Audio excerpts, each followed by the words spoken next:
Hi, and welcome to Experience Points by University XP. On Experience Points, we explore different ways we can learn from games. I'm your host, Dave Eng from Games-Based Learning by University XP. Find out more by going to universityxp.com. On today's episode, we'll learn from Clayton Whittle. Clayton is a lifelong gamer, educator, environmentalist, and researcher. He's a professional designer and researcher who is passionate about effective game designs for both education and the environment. He currently serves as the lead researcher for the International Game Developers Association, IGDA's Environmental Game Design Patterns Framework. He's also the manager of online learning at Project Learning Tree. Clayton, welcome to the show. Hey, Dave, thanks for having me. I'm Yeah, excited to be here. you got it. So, Clayton, you have a really interesting background, and that's where I want to start out at the very beginning here. So, I want to first congratulate you on finishing your doctoral program at Pennsylvania State University. Thank you. But this question originally was targeted about your resident fellowship there. So at the very top of this, I want to talk about this because I think this is really interesting. Can you tell us more about your role as a past resident fellow at Pennsylvania State University and how your work focuses on developing game design frameworks for environmental education? Specifically, I'd like to learn more about what are some key principles or theories that inform your approach. Yeah, I can absolutely talk through that. I think so. My work there at Pennsylvania State University was very much focused in trying to develop frameworks for understanding how people can learn about the environment and learn through gaming, specifically around the environment, climate psychology. And so my work there revolved primarily around not just the experimental science, but how we can bring that work into the real world. Because I think one of the things that was most important to me at the start of that fellowship and took itself through my dissertation was we can have all the theories and all the science we want, but at the end of the day, if it doesn't work in a game design studio, like if Xbox Studios isn't going to adopt it, then what's the real change we're producing? And so my work really focused on identifying design patterns that were adoptable for major studios and that could help people who wanted to make games that contributed to mitigating the climate crisis, help them make those games in a way that were effective without undermining what they were already doing. Um, so that was kind of the goal. I think that's where I started. And where it took me was to a lot of places. I ended up getting I guess my PhD is technically in learning and technology, but I feel like I also did there's some climate psychology in there. There's some design theory in there. But at the end of the day, when people ask me what I think is the key theory is that people need to feel to act like an environmentally responsible citizen or to do, let's just say, do in pro environment, right? To do that, you need to know what you need to know, right? You need to have the knowledge. Mhm. You need to feel empowered, right? And we call it self-efficacy or even perceived self-efficacy, which is like someone needs to see themselves as powerful. And you need to have the right attitude, which is always the sticky point, I think, for designers and educators, because when people hear you need to have the right attitude, I think they hear me saying, I'm out to change people's attitudes. Mhm. And what I would say to that is that the right attitude is often more about um, understanding your own space and understanding your own relation to the environment. And I don't want to like convince anyone to be pro-environmental. I'd never want to do that. I think that happens naturally when people have the right exposure, but the right attitude is more about, in my mind, seeing how valuable nature is because you're out Mhm. there experiencing it and then realizing, man, I can and should protect this because it's beautiful. And if I don't, it's going to die. And that would suck. It's Mhm. the very high academic version. Right. Clayton, you talked a little bit about this before, specifically like commercial game entities and successful frameworks. Um, I don't want to jump into the second question yet, but are there any commercially successful frameworks for like commercial games that you feel that educational games or serious games should try to emulate or at least try to replicate? Man, I don't want to. This is a sticky point because Mhm. I feel like I'm going. You're taking me down a path of tooting my own horn here, but That's fine. sometimes I I want to guess hear it. yeah, there we go. So that was a gap when I started my research. I felt that was a gap, and there are people working in that space now, right? There are a lot of people with parallel thinking to what I had, so I'm not like I'm the only one who's doing this. Hmm. Um, uh, so Dr. Oriarchi is doing this, and there are some others, but and I don't want to get too deep into like literature review, Hmm. but my work that I worked alongside the International Game Developers Association with uh, their climate special interest group, we started developing a framework that was for this because we felt there wasn't one that was a plug and play thing that a designer could pick up and start using today. Hmm. And I think you can see that desire reflected in the document you mentioned earlier, which was the Environmental Game Design Playbook, Hmm. which the IGDA published. I want to like March 2022, I think, sometime in Q1, Q2. And that, to my knowledge, is the only fully developed framework. There are others, like I said, Dr. Oriarchi is working on one it's got a lot of promise and a lot of potential, but I think their team is a lot earlier in the process and didn't have, the very unfair advantage of working with the IGDA, which gave us access to dozens upon dozens of game designers and developers and professionals within game studios that could lend their voice and their expertise to developing that framework. And that gave us a huge advantage in getting that done. I think it is, however, a space that in the next few years, you're going to see more and more people working towards that because there's more and more momentum within the corporate design space to include scientifically driven or at least like design driven and sound evidence based practice for environmental education, environmental messaging, evidenced by things like the Green Game Jam or any other number of projects like that, like Ubisoft's Positive Play or any of those projects like that that are really focusing on evidence driven messaging and evidence driven education. So I Hmm. think you'll see more pop up as we go. Uh, Great. but again, try not to toot my own horn, but I do think EGDP is the only one that's currently a fully developed framework that's just publicly available. And, to be honest, I feel like frameworks like that should be more publicly available and transparent, particularly for educators and designers that want to get into this space. While you were speaking, Clayton, I was looking up some references, but I remember listening to a talk about from Shigeru Miyamoto, who was the designer of Legend of Zelda, talking about how his original inspiration and framework for the game and subsequent iterations of it was that playing in the forest as a kid and being able to explore nature and its expansive bounty and the prospect and the opportunity of being able to just explore this wide and open realm. And one of the games I'm actually playing right now, I don't know if you've played it or if any of the listeners have played it before, but Alba's A Wildlife Adventure, I've been playing on Steam, Yeah. is about the girl Alba and exploring the different flora and fauna on this island in order to achieve experience in this like procedural adventure. But I feel both of those aspects are incorporated into commercial games right now that we could potentially see in serious games, particularly applied for environmental education. And that leads me actually into my second question here, Clayton, which is I wanted to talk about educational game motivation.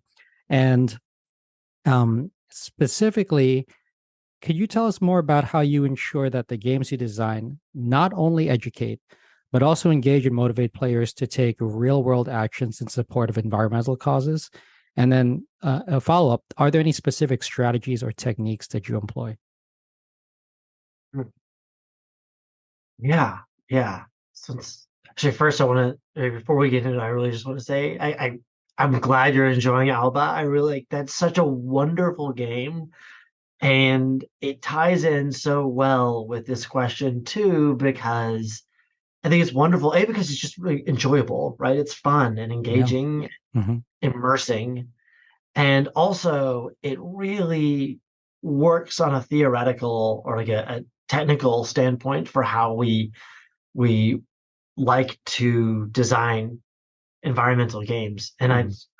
it's just perfect evidence point for how absolutely brilliant Jennifer Asteris and that whole Us Two Games team, just absolutely amazing.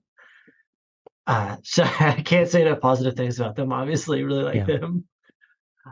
So yeah, how do we really encourage action through games and motivate action through games? So I think I'll like pull back a step before I go forward.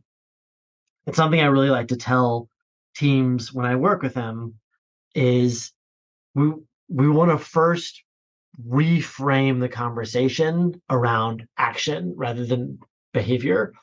And I know that you know this, and some of the people out there listening probably do as well. But I think it's Hmm. a thing that in the environmental space really needs to be called out because people traditionally want to design for behavior, right? And I can teach my dog a behavior. I Hmm. give it a treat, it does the thing I want. And a video game can do that, right? We can design, we know we can design in a way to encourage a behavior, right? But action is different, right? Action requires like a desired outcome achieved by taking an informed behavior Hmm. by a motivated individual, right? And I think I encourage people looking to design for environmental education or environmental motivation to really take that perspective of you want the individual to be informed. Hmm. We want them to be internally and intrinsically motivated, right? They have to want it to happen, not just taking an action that we're telling them go do this specific thing. And we also have to provide them with the sort of systematic knowledge. And I think that's where a lot of this starts for me is that games are this incredibly powerful learning resource. And I know you talk about this a lot in your podcast, so Hmm. I don't want to just harp on this point, but when we use games to teach like what I call declarative or awareness knowledge Hmm. of like you're aware of environmental topics, I can declare that yes, climate change is happening. I know XYZ scientific data. I can tell you its impact on the forest. Cool. That's Hmm. exciting stuff. But games are so much more powerful. And as a lot of your guests and you yourself have spoken about, the ability of games to teach systematic knowledge, like being able to interact with the system, get the feedback from the game to see how your actions interact with that system and how your actions can manipulate that system. Hmm. That's where we can help people understand their role in an incredibly complex, sticky problem that is climate change and environmental education. Hmm. Even something as scientifically simple as the carbon sinkings, like the carbon cycle, where we produce X amount of carbon Hmm. and forests and water, et cetera, can only sink so much of that. And so if we have too much, we create carbon pollution. But even something as simple as that, like, is a complex system, and games allow us to interact with that in a way that can illustrate our role in that no textbook could ever do, and can contextualize that narratively in Hmm. a way that no textbook can ever do. And so when I talk about strategies or techniques, I think the top level takeaway is whatever game you're designing is going to be different, right? Hmm. But the ubiquitous takeaway that everyone can learn from is that systematic knowledge component is so key, and that narrative connection to to the natural world that you were just talking about with Alba Mhm. is the other really critical thing that we want to foster what we call a connection to nature is what an environmental education sciences call it, is the connection to nature. And when people feel connected, when they feel empathetic, when they feel like they're experiencing nature, even in a virtual setting, like you're talking about with Alba, is it people start to feel a little bit more protective of nature and a little bit more motivated to get out there and take action. And I don't want to ramble. I know I kind of get on the topic. You ask a PhD about their research area, they're gonna give you a longer response than you're looking for. But I do want to end with this one final point on action, Mhm. and that's that at the end of the day, empowering people to take the actions that are within their power and that make sense for them, where they live, and what resources they have. That's the most important thing. And I tell design teams time and time again, try to meet your players where they are. Because I can say, yeah, go buy an electric car. Boom, reduce your carbon footprint. Great. If you've got $50,000 sitting around, that's a wonderful choice. That doesn't work for everybody. Mhm. And your player is going to have an environment and a social sphere that is important to them, and meeting them where they can make a difference and helping them to be empowered agents within their sphere of influence so that they can see their actions Mhm. is such a critical aspect of motivating people to move forward and take more impactful actions. And that's something we call spillover. So climate psychologists call spillover effect, which is like, we can motivate someone to do something little, and then the more they succeed at that, and the more they see the impact of that, the more likely they are to move forward and take more challenging uh, tasks to hand and take more ambitious projects on. And so, yeah, that's my message to game designers Mhm. is meet them where they are and motivate them in their own space rather than like assigning them tasks that you think are important. Great. Thank you, Clayton. I appreciate the really comprehensive response. One of the things I was thinking about when you were discussing this was I recently remember listening to it was either a Planet Money or the Indicator episode. Do you happen to listen to any of those two podcasts? I do not. I think I've heard Planet Money once or twice, but it's been a long Okay. time. There was this really interesting episode. Both shows are focused on economics, specifically behavioral economics, but there was a show specifically on the behavioral economics of climate change and specifically like the educational impact. And so that they addressed it in this particular experiment that they covered was that the difference, like you indicated, between motivation and action, in that it challenged individual participants to one, not share declarative information about climate change, but rather to share a feedback loop and a cycle, meaning that they would begin the quote unquote game by making a bet on, say, like how many forest fires in the US this year, or how many instances of flash flooding or other climate change related environmental effects. And then they would make a bet. And if they were correct, they would get a payout, usually 2 to 1. Or if they were incorrect, they would lose that bet. And oftentimes, this served as a great feedback loop for someone that would say, there's only about, 15 or 20 forest fires in the US every year. And then when they get the actual statistic, it was like, no, there are over 470 reported forest fires, and that number is increasing every year because of X, Y, and Z. It was part of that critical feedback loop. And I think that, money aside, this is a way for someone to really test their assumptions Yeah. versus the actual effect. So I'm probably going to link the episode in the show notes, but if you haven't listened to it before, Clayton, I highly suggest. It was a great episode. Yeah, I will. I will. I Yeah. think sort of as I finish my PhD, I'm getting reinterested in uh, educational podcasts, like the kind of podcasts that aren't just like purely turn my brain off, Mhm. because I've got a little more brain space for it. All right. Thank you, Clayton. So I'm going to move into the last question here, and I specifically want to talk about your background and expertise in instructional technology. So, specifically, I'd like to know, how do you see technology evolving in the field of education and environmental activism? And specifically, what emerging technologies or trends do you find most promising for creating a positive impact in these areas? Yeah. So think so within the space of games, right?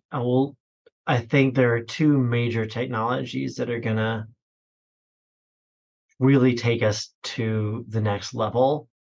And I think that the how is probably I think the what is not all that surprising, but I think the how is in at least my perspective. I think VR and then separately AR have Mhm. potential to do some really important work. And I'll start with the VR. Virtual reality, I think we're realizing is as it's becoming more approachable and more aesthetically pleasing, people are finding new uses for it. And one of those uses, I do not think one of those uses is like mass produced VR for games based education for environmental impact. I don't think that's a viable option because it just self selects out so many of the people who can't afford that technology, right? Mhm. But I think what it does do, and Arst Rockefeller Foundation in their games-based learning initiative right now is working with a few individuals. That'd be like Trevin York, Mhm. Arnaud. I'm going to screw up his last name. Fayol from Fayol. How awful! I know him personally. I've screwed up his last name from Ubisoft Games, and a good amount of others from that they have a Arch Rockefeller games-based learning team that's all about environmental education games. Mhm. And their initiative that they're working on right now, which I think is a brilliant use of the technology, is designing very visceral, very high-end VR experiences, but not for mass production, Mhm. aimed at policymakers, I believe. And I might be misunderstanding this because I only really met with them one time at this at Game Dev Con last year or this earlier this year. But they're making VR for policymakers or decision makers essentially, so that the smaller number of people playing can get a really personal connection to what they were demoing at GDC was uh, seeing the direct impacts of rising water levels, I believe in Miami, and you put on the VR headset and you're experiencing the middle of a hurricane and you're chest deep in water just trying to get to your car. And it's a really visceral, jarring experience. And I think there's a lot of sort of negative visualization potential there in reaching people who have and making it a tool in the playbook of people who have to convince the people who make the big decisions in our world, because we have to face the facts that not everyone has the power to make the major policy decisions, unfortunately. Mhm. And so I think VR has a lot of potential there, and I think the more we push that, the better. And I think the other way, more on the mass player facing side of things, I think AR is moving to a place where we're more and more designing in a way that we can empower real change. And social networking games and AR games are not a new thing, but I think we're starting to understand how they work with climate and environmental education better. And I'm thinking specifically of, oh gosh, my brain has just turned off. So the transformational play framework is probably one of the most cited frameworks of how educational games work. Mhm. And I could tell you everything about it except for the author. Suddenly, I could tell him which university he's currently teaching at, but not his name. Sasha Barra. There we go. Sasha Barra. There we go. Mhm. His transformational play that he did in like the early 2000s. The idea is that the game world is this place where the player can experiment, and the game world is something that the player can change. And when the world transforms, then the player transforms, e.g., learns, right? Mhm. And I think we're starting to see how AR can be applied to expand on that transformational play framework in envisioning virtual worlds within the game that reflect the physical world and its environmental health, and using player action to report real world changes or actions within the real world within the game, so that the game world continues to update and reflect and then drive player behavior as the players react to the changing game world and Mhm. therefore the changing real world. And I think as our understanding of how players self motivate in AR games like that, and how we can create a safe and B supportive and effective and impactful. I said B and then it named three things. The more we can create safe, impactful, and supportive and effective spaces that are AR driven, I think we'll start seeing some very real uh, impact projects that use AR or like real world based play to make very real changes in the environment, at least on a local level, which is what I think is honestly where we see our importance, because that's what drives people to care, is seeing the impact on your day to day. Right. Thank you, Clayton. I appreciate that. So, whether you're focusing on AR or VR, I think that this type of feedback loop that exists for individuals and players is incredibly important, not only to share didactic knowledge and information about the effects of the environment and climate change, but to actually demonstrate its effects. One of the pieces of media that comes to mind, I believe it was a YouTube video produced at least a year ago now, was it was this fake tourist trap set up in Florida, where they sold all sorts of like kitschy items like mugs and t-shirts and magnets and bumper stickers. But it was actually like a living demonstration, because when people came into the store, it was set up so that a flash flood would occur, and the store would be flooded with up to like 6 inches of standing water while people were in the store. Of course, there were places where people could stand to get out of the water, but the reason that the store existed was to show people the effects of changing weather, changing climate, and how flash flooding could have an effect on, homes, stores, and everything else. And I think that experiment alone is something that's incredibly visceral, because you can just talk about a flash flood, you can talk about inches of water, but unless you've actually experienced a flash flood firsthand, I don't think a lot of people would really know its impactful